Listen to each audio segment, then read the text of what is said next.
Joe Consumer Games.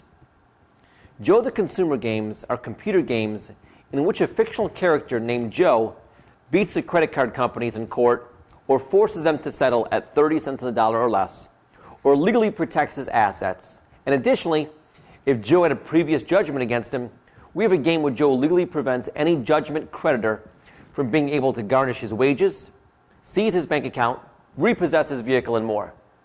These games were created from inspiration that was based on numerous real-life situations where the consumer has been victorious.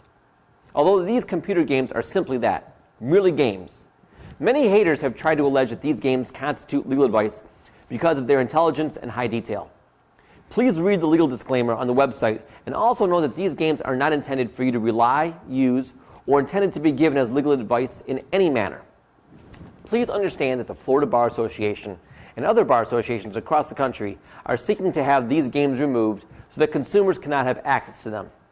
The Florida Bar Association receives money from lawyers throughout the state, and the lawyers are also upset about these Joe Consumer Games.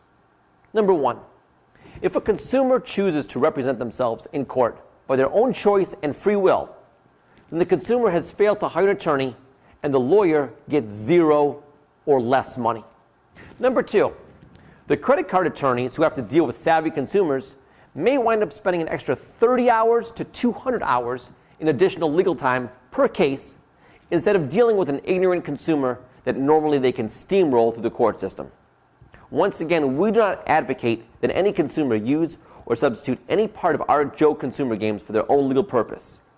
As an independent statement and for factual purposes, no reasonable person is to construe this as a marketing statement, although we can't deny that many consumers have had great success intelligently defending themselves in court against predatory creditors and collectors. Our games are not intended for any other purpose. Our games are only intended for the sole purpose of being a game.